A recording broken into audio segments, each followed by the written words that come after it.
Cyberethics is the study of ethics pertaining to computers, covering user behavior and what computers are programmed to do, and how this affects individuals and society. For years, various governments have enacted regulations while organizations have explained policies about cyber ethics. With the increase of young children using the internet, it is now very essential than ever to tell children about how to properly operate the internet and its dangers. So hi, I'm James Franco. I am the guidance counselor of Android Colleges and also professor teaching Understanding the Self. Sir, what do you think about cyberspace? Cyberspace. It is an avenue for people to connect with one another, to network with one another. In this time and age, the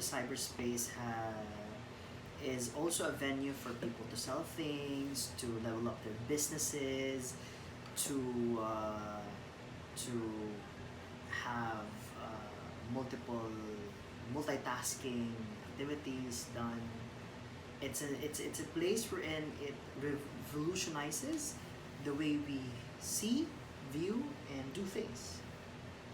Sure, as a guidance counselor, what do you think is the effect of this if cyberspace will be used in a wrong way?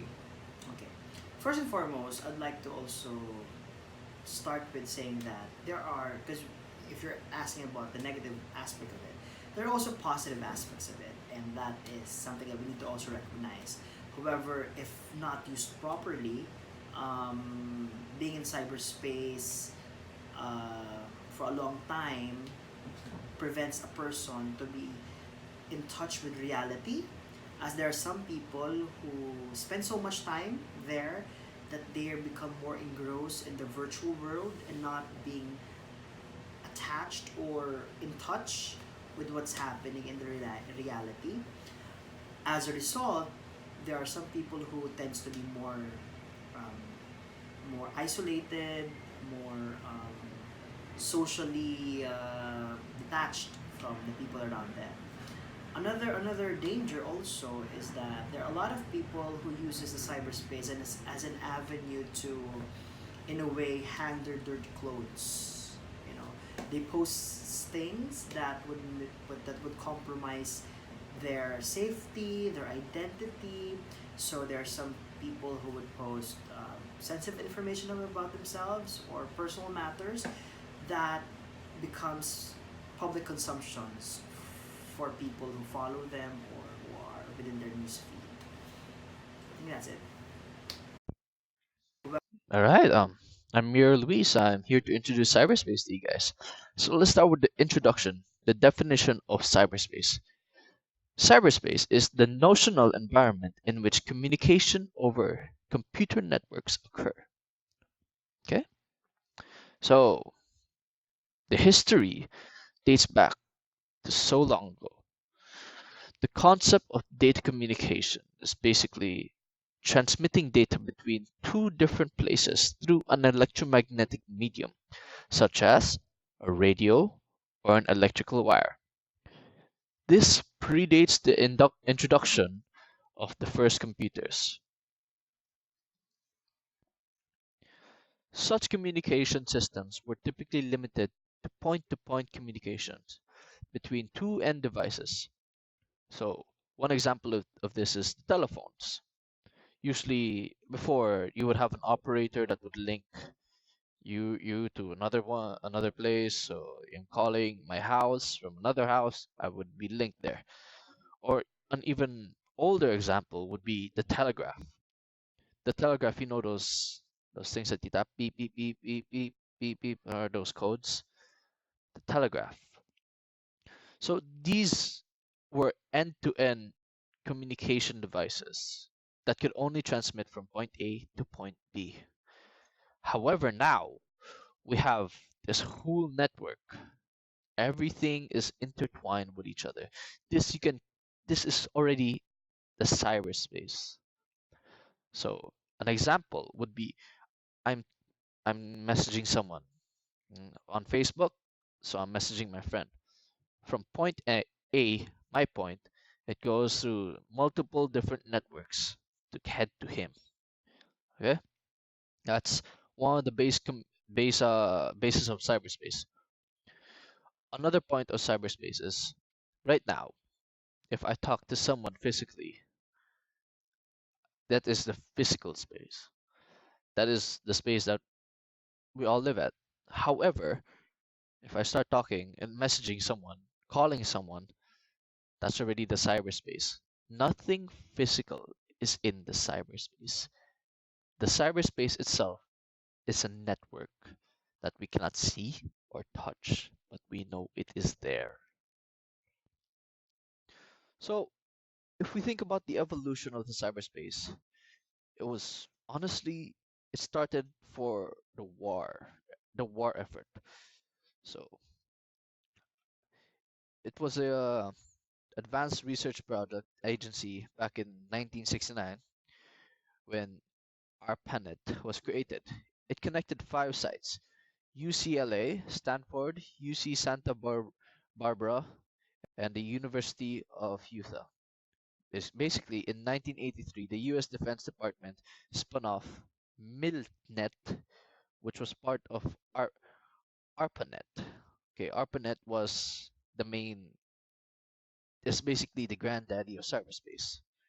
Okay, ARPANET carried unclassified military communications. ARPANET then was renamed to the Internet in 1984 when it linked 1,000 hosts at university and corporate labs. So again, it was the war that pushed for a mass communication space, a space where only information lives. So, for example, generals could get to the troops faster, families could talk to their loved ones and stuff. It really started with the war. However, it was after the war and such, they decided we already have this platform. We already have everything we need. Why don't we just make it a public domain? So the internet happened. As Mira explained, cyberspace is the online world of computer networks and especially the internet. It is the environment in which communication over computer networks occurs. So the word cyberspace was written as two words at first, coined by science fiction writer William Gibson. He is best known for Neuromancer and used the word cyberspace in a short story published in 1982.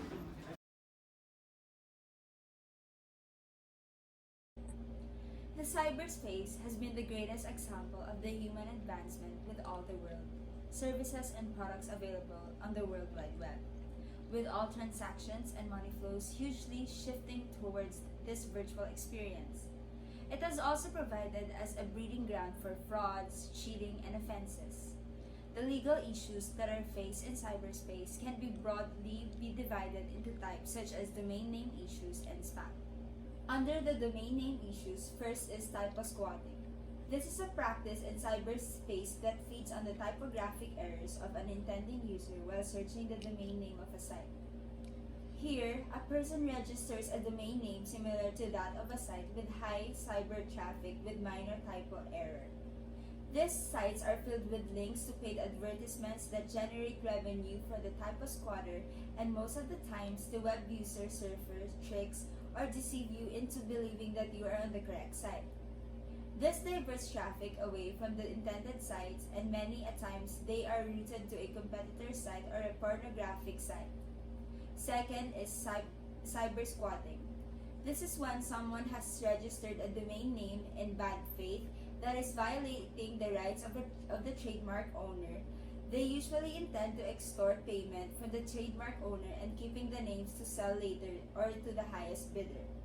Third is page jacking. Page jacking is when an offender copies parts of an already existing website and then puts it up on a different website to make it look like the original. Page jacking is used in phishing schemes, and the Uniform Domain Name Dispute, or the UDRP, is a cost-effective and faster alternative to a lawsuit. When there is a domain name dispute that needs to be resolved, this was set up by the Internet Corporation for Assigned Names and Number, or the ICANN. the group responsible for domain name registration. Under the spam issue, an email has to move across many lines to reach its final destination. Thus, the email is not absolutely protected from hackers who wish to know the contents of the email. Here are some other issues to keep in mind when sending an email. Emailing in general. Aside from hackers, government agents may access your email. If a government agent has a valid warrant, the internet service provider must release the emails to the agent. Email from work. An employee does not have a reasonable expectation of privacy in his email when at work on the employer's time and using the employer's office equipment. At the workplace, all official mails sent from the server of the firm or corporation are reserved for the assessment or approval of the administrator. The cyberspace is as dangerous as an arena as it is attractive. The data that is in the web may be safe from any physical damage, but the threat of a virtual invasion still persists. Keeping these issues in mind, we need to tread safer or even the virtual terrains.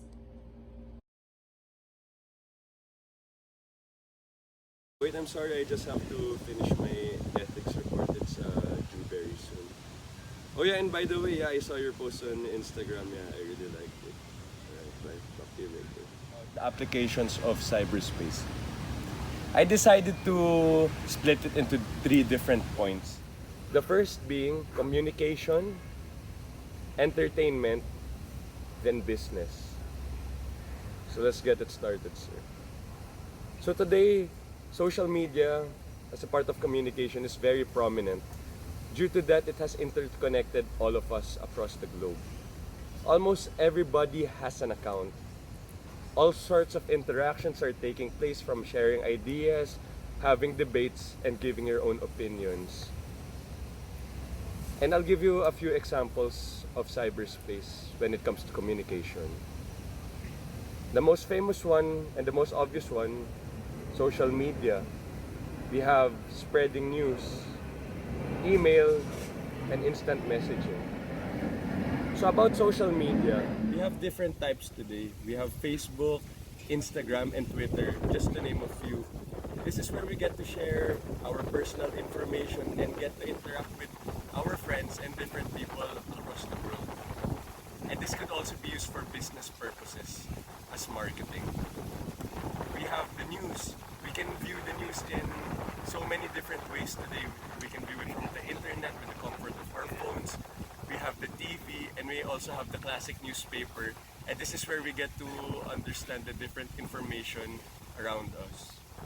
We have email for more formal purposes, when we have to submit something to our professors, when we have to submit something for work and we want to look professional. And lastly, we also have instant messaging when we want to get a hold of people the fastest and most practical way we can.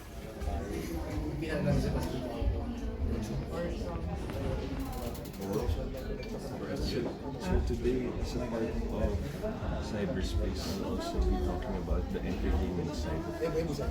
There's no lack of platforms when it comes to personal preference. There is a source for everyone to enjoy, whether what age or what thing you're into. Truth of the matter is that anyone can access anything when it comes to entertainment. And I'm not really sure if that's a good thing or a bad thing. We'll get to that later. So I'll give you a few examples of entertainment when it comes to cyberspace. The first one is very obvious. As you can see, we have streaming sites, we have online gaming, we have online gambling, and we have online forums. So now I'll be going into more detail when it comes to some of these examples. Streaming sites, whether it be for streaming movies, streaming series, we watch movies, it's entertaining, and a lot of this is actually free. Online gaming is also very famous when it comes to games like, for example, Call of Duty, even in the phone, when it's mobile, it's very famous right now. online gambling. In some countries, it's illegal, like in China, that's why they source stuff like online gambling because there's no rules when it comes to it being online.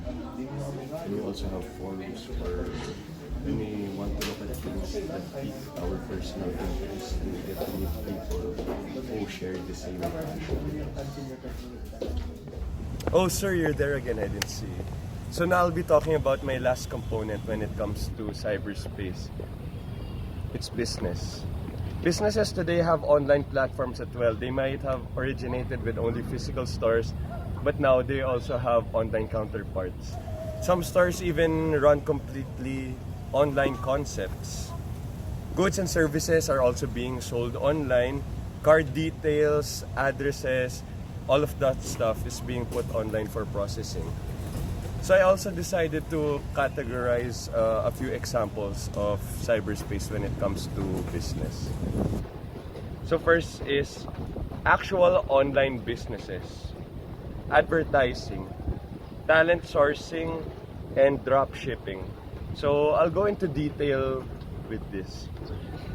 Online businesses is basically, like what I stated a while ago, online counterparts of physical stores.